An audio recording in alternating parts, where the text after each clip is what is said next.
In the 1970s, the percent of MLB players who were black was about 20%. That has declined to somewhere around 8% right about now. Part of the reason for that is the dwindling relationship between the African-American community and the sport of baseball. Football and basketball have stronger connections and have for the past several decades. Some of the factors for that trend are well known or things that people talk about. However, according to Jesse Washington of ESPN's Undefeated, it's not just participation that's dwindling, it's about the bond between the sport and the culture. Jesse, welcome to Takeline. Hey, glad to be here. So you've been working on an article that aims to take stock of the relationship between the black community and baseball. What have you found, and anything that has surprised you? Yeah, what surprised me first was that I had to take stock of my own relationship with it. And I looked up when they gave me this task, and I was like, wow, I don't care about baseball anymore.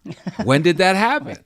I grew up playing baseball. You know, I'm an older gentleman of a early hip hop vintage, born in 1969. And I grew up loving baseball, playing baseball all the way through high school, watching it on television, rooting for the Mets with Doc Gooden and Darryl Strawberry, rooting for the Yankees with Reggie and Willie Randolph and Dave Winfield. There were a lot of black ball players that I really admired and was fans of, and they were cool to me.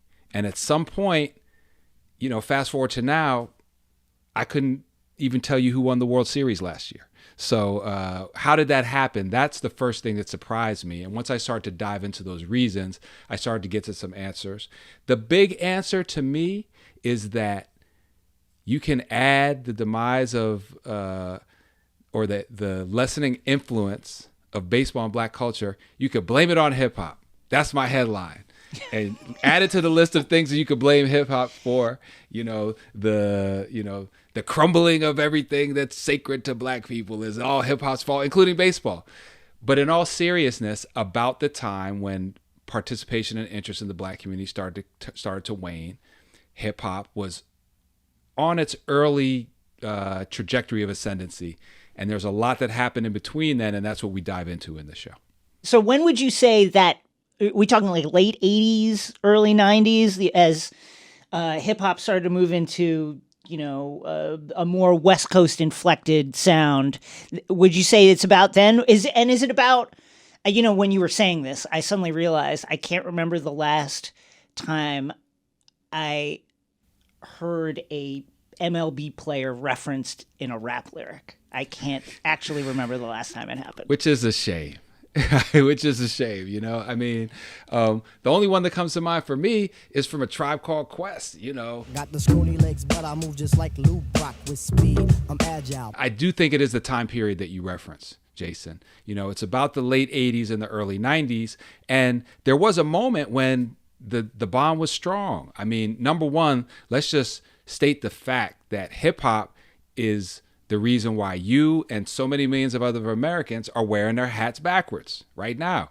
We invented that, and Ken Griffey was the one who sort of really made it super hot. Ken Griffey was hip hop. Ken Griffey had a shoe that was blazing in the hood, the Griffies. When's the last time that you heard a baseball player's shoe referenced as the anythings except the I don't want those? You know what I'm saying? Like, the Griffies were hot. So that time period, things were good. And then the culture somehow got attached. And when I say the culture, I mean, hip hop and everything that sort of springs around that black youth culture. The culture latched on to basketball and left baseball behind. And it's pretty fascinating how that happened. I should note Kanye West has the song Barry Bonds from 2007, which is now 15 years ago. And here's another hit, Barry Bonds. That's a great point. That's a great point. Just you saying that had me slowly crawling into my grave, saying 15 years. Just before Barry Bonds was, kicked out of the sport, Kanye West wrote a song about him. So, at least there's that, I guess. Is that helping? Is that helping us? I'm not sure with everywhere Kanye is right now. yeah. Not quite sure how the math shakes out on that one. 15 years in retrospect, but And that was on a good Kanye album too. Mm-hmm. So we're gonna say that that's legit. We're gonna count it because that was a good Kanye album. it was a good Kanye album. It was a good Barry Bonds time. I guess we'll take that one. You know what? I mean, maybe them kicking Barry Bonds out of baseball is part of the problem, you know what I'm saying, or blacklisting him or sending him out to pasture before he was ready. You know, maybe if they would let Barry Bonds in the Hall of Fame, black people would start watching baseball again. I don't know. Jesse, with the high cost of playing and pursuing baseball as a career, taking a toll on the participation of young Black players and African Americans in baseball, how effective do you believe Major League Baseball's programs like RBI or the Hank Aaron Invitational have been towards mitigating, that issue? And what else do you think that they should be doing?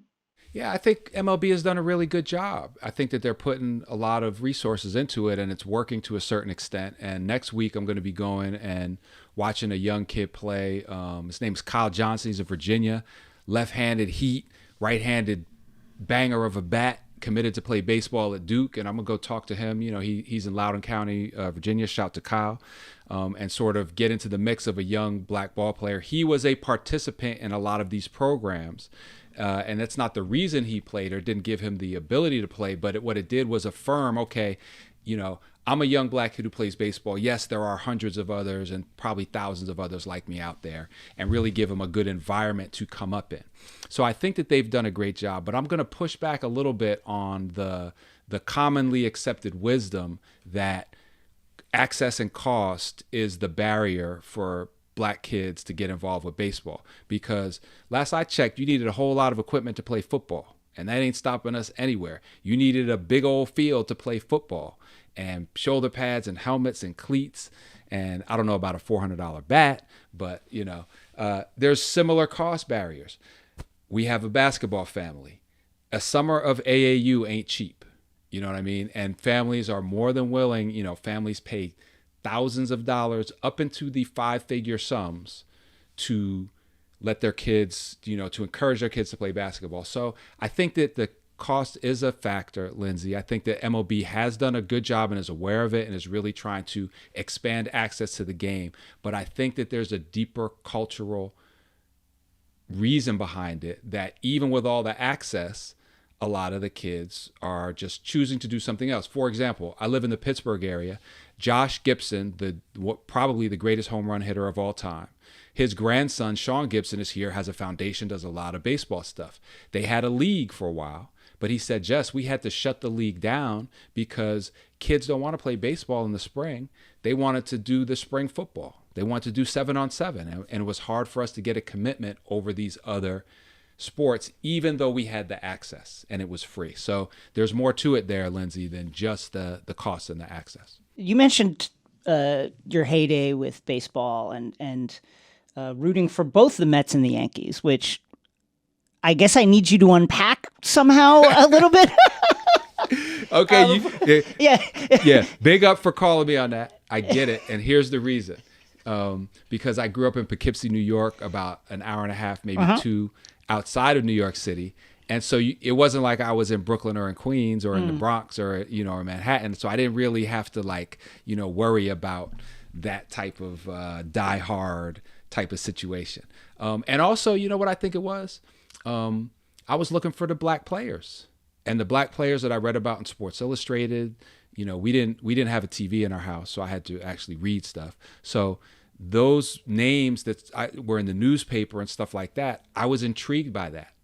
And so I think that I gravitated more toward the players than I did to the actual teams. Tell me about in your heyday of your relationship with baseball. What was it that you talked about, like loving the black players, specifically like Straw from the Mets, Darryl Strawberry, Dwight Gooden. What was it? What was that relationship like at the time? And can you remember, what was it that attracted you, that caught your eye, and what's missing from that equation now? Like when I think about, I was a kid when the Mets were in their heyday, the 80s Mets were in their heyday. But what I remember was there was so much cultural cachet that team had. It was weird, because Mets and Yankees, most of the Mets influence was Queens and Long Island, and the Yankees just held all of New York City. other than Queens pretty strong. But on TV, there were Mets players like in Marvel comic books at the time. Like they would mention the winning streak that the Mets were on in the X-Men. Like there was just like a lot of cachet. So what was it and that was how I became acclimated to that team. So what was it that got you looking at these players and looking at those teams? Yeah, Jason, it was a lot of the things that you mentioned, and they had a presence. The ball players had a presence that went beyond just the game. Doc, we heard about Doc when he was still in the minor leagues. Yo, there's this young brother coming up. He's throwing heat. And then he got up in his rookie year, he was mowing cats down. He was like unhittable his rookie year out the gate. And he was a couple years older than me. He was 19, if I remember correctly. And then Darryl Strawberry, he was from LA, and he had it's a cliche and it's the kids' words. And then, us in the media have taken it and ruined it. But Darryl Strawberry had swag. First of all, his name was Strawberry, you know what I'm saying? And it's just the way he waggled the bat. He was hitting home runs. And so it's not that the players today don't have that, but that was presented to me as a young black kid in a very attractive way. And I played baseball, played in Little League, played in high school, and I wanted to imitate those guys. Oh, let me see how they wear their socks. Okay, yeah, I'm gonna wear my socks that way. Yeah, that looks cool. I didn't go so far as the Jerry curl, Doc Gooden, but I was, I looked up to them and I related to them because, a lot of it was the way they were presented to me in the media, but it was a totally different media environment than in terms of the way that I could even have access to information. And so all that has changed to a huge extent today. Where do you think the separation began? You noted that you feel the divide began kind of with the rise of hip hop and whatnot. And I'm curious if you could sort of elaborate on what you found on how maybe those different cultural trajectories came to be. Yeah, so we interviewed Chuck D for our podcast. Mm-hmm. And he, Chuck D is famous, he had the Pirates hat with the P on it, Mm-hmm. And so what we found was that in the early parts of hip hop, we took certain baseball things and made them iconic and made them hip hop. And then one of the things that hip hop made iconic quickly was sneakers. And then not specifically, but primarily it was basketball sneakers. And there was this whole thing, hip hop came from New York City and then came from other big cities, and basketball in New York City are, historically and inseparably connected. And so the culture of hip hop was intertwined with the culture of basketball from the beginning. And so when you start going down that route, and then the popularity of sneakers exploded, and sneakers is another thing that hip hop just made totally worldwide global culture. When before, man, quick rabbit hole, and I'll come right back to this point, but I remember when I used to wear sneakers with my suits and people used to point and gawk like my straight lace work colleagues be like, yo, what's wrong with you? Have you ever yo, you don't wear suits a lot, do you? I'm like, no, I do. I'm just making a point. Back up off me. And now it's like my grandpa's wearing. Now that's the thing. Yeah. Now that's the thing. Now that's the thing now. Right. Yeah. So sneakers, hip hop started really identify more of basketball. And then of course Jordan came, and he was the most transcendent athlete, and the popularity of basketball, became overwhelming.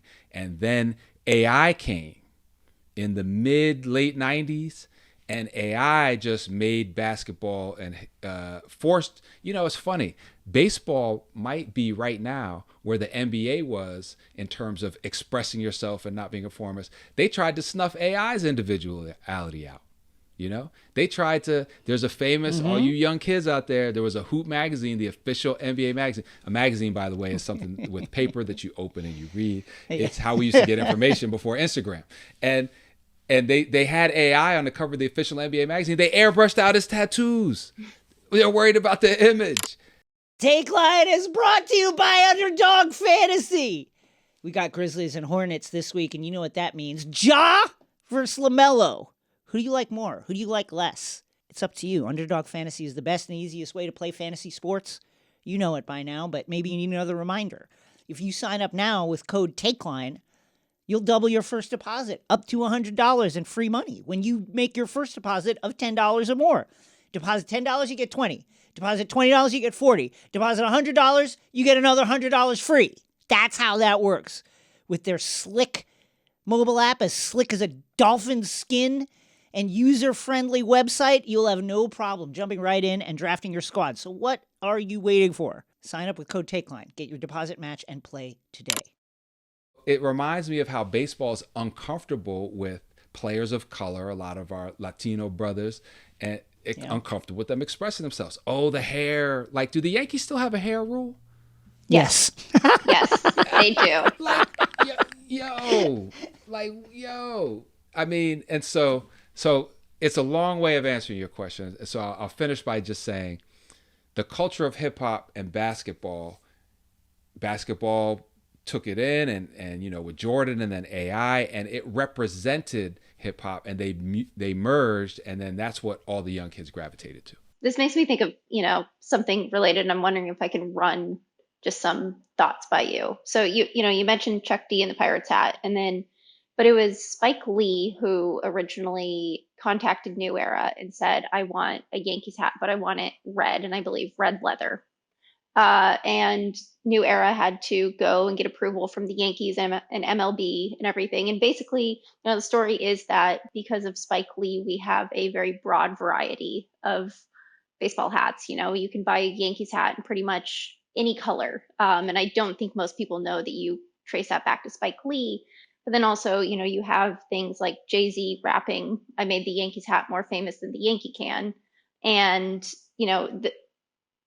the Yankees have become, the Yankees and the Dodgers particularly, their hats for at least a period or even now, are sort of a part of streetwear culture. But then, you say you got a lot of weird looks for wearing suits with sneakers. I mean, I'm me, and I show up to the ballpark in a frilly dress and Air Force Ones every day. And then love it. There's a number of players who have Jordan deals, all black players, but you have a wide variety of players wearing, interesting sneakers and cleats on the field now. And so I'm curious, if you have any thoughts on the way that, things like, hats or even sneakers becoming more of a mainstream thing, taken out of, the idea of hip hop culture or black culture, if that you think has maybe diluted the way that can have an impact. Man, thank you for asking, because the answer is yes. The answer is yes. Here's me. And by the way, Lindsey, I didn't know that Spike is the reason why I could get, a grayed out, fitted. I believe that is the case. Yeah, that's dope. I believe that's the case. I believe it, so yeah, man, if everybody's, how, I mean, I'm a sneaker guy, but I'm just trying to figure out how a sneaker can be hot if everybody's wearing it, or if people who aren't cool are wearing the sneaker, how can that sneaker still be hot?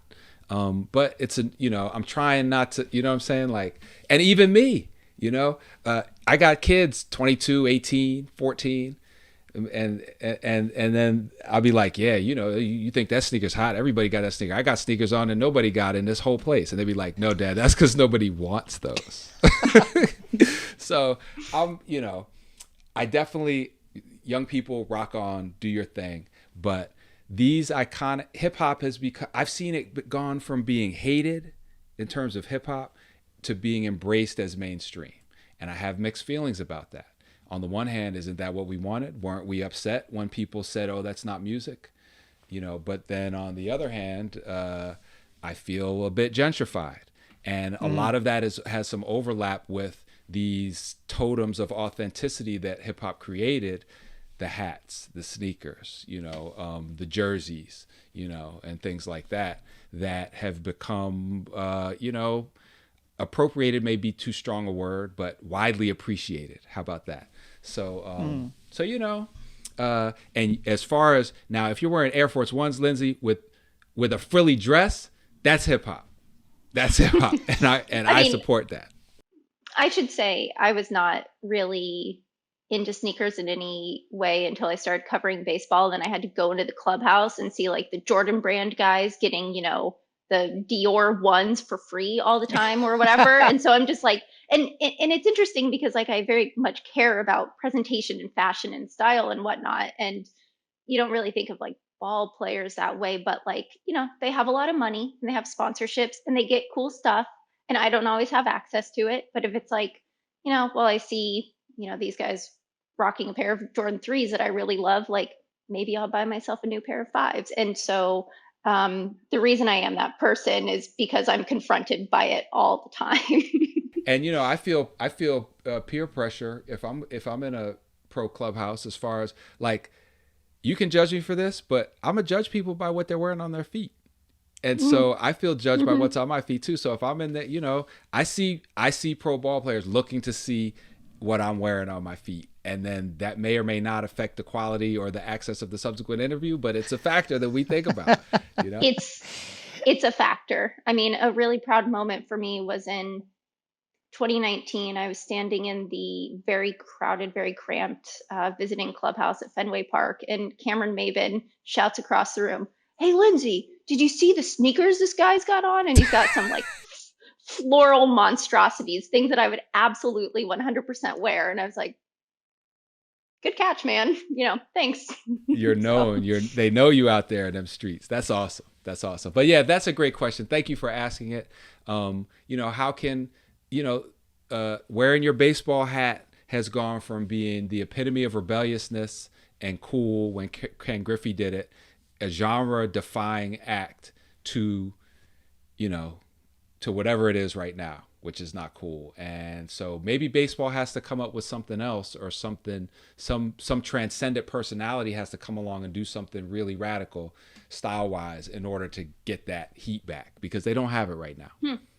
Something I've been thinking about is, I think any medium, anytime a player can express themselves, that is intriguing. That is magnetic. That's why we watch sports, no matter what it is. And it seems to me that baseball is more linked to the concept of unwritten rules than I think any of our major sports. Does it feel like those kind of unwritten rules are in conflict with the idea of players expressing themselves on the field in a way that maybe could drive interest? And I understand why, because, you show a guy up who can throw a baseball 100 miles per hour at your face. Maybe you don't want to do that. But at the same time, it feels like those that instinct for kind of like conservatism is pumping the brakes on what could be a really fun way to hype the sport. You're 100% right. And that's something that our reporting also revealed. We asked a lot of people about that. We asked Tim Anderson about that, and he's someone who's been vocal about his experiences coming up and feeling oppressed, not from a racial perspective, but from just expressing himself as a person and as an athlete. And, hip hop is something that really was a vehicle for the expression of young Black and Latino youth. That's how it was born. And that trend, planted itself into basketball. And the expression of our basketball players is at an all-time high right now. I mean, I did a piece a couple years ago just about hair on the basketball court and the variety of hairstyles, of which all of them I am jealous. And it's just, so for baseball to have a team that won't allow you to have long hair, facial hair, and then there's all these things about how fast or slow you can run around the bases and how far you can toss the bat after you smack a home run. It's just, it does cut down on the joy, and it cuts against youth culture right now. And it's too bland, and young people ain't going out like that, so they're not interested. And what's going to catch their attention now is the bat flips, which I understand they are loosening up a little bit, and there's some of them, and all these other ways of getting down that baseball is really grappling with whether or not to allow.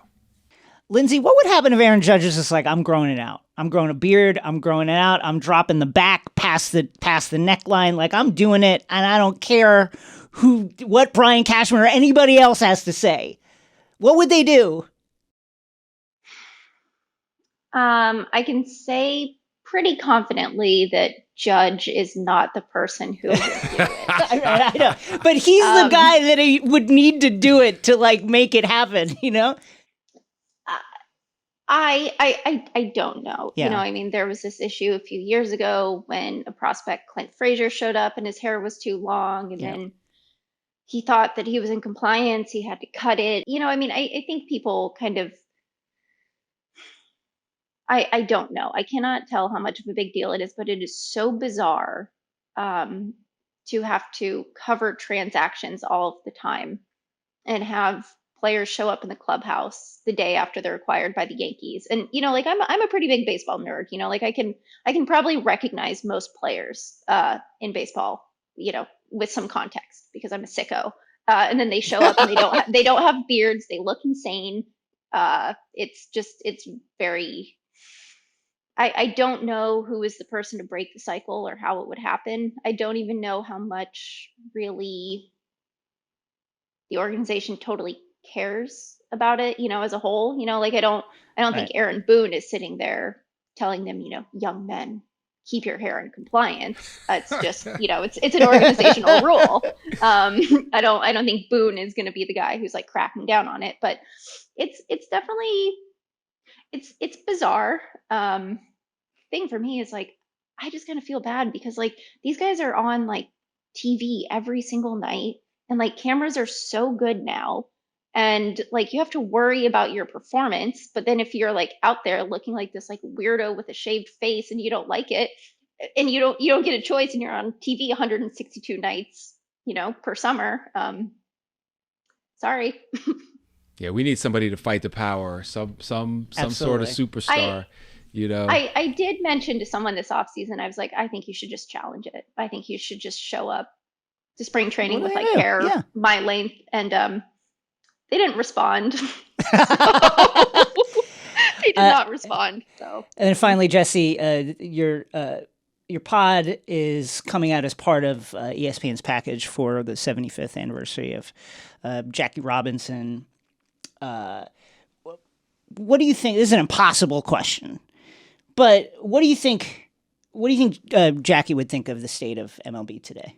Yeah, that's something that we asked a lot of people, in and around baseball, and by far, I agree with their answer. He'd be disappointed. When Jackie Robinson integrated Major League Baseball in Black America had a tremendously close relationship. It was a game that we loved and played and enjoyed and excelled at. And the Negro Leagues are one of the most incredible examples of Black entrepreneurship and achievement in American history. And the Negro Leagues had everything that the NBA has right now: nicknames, style, legends.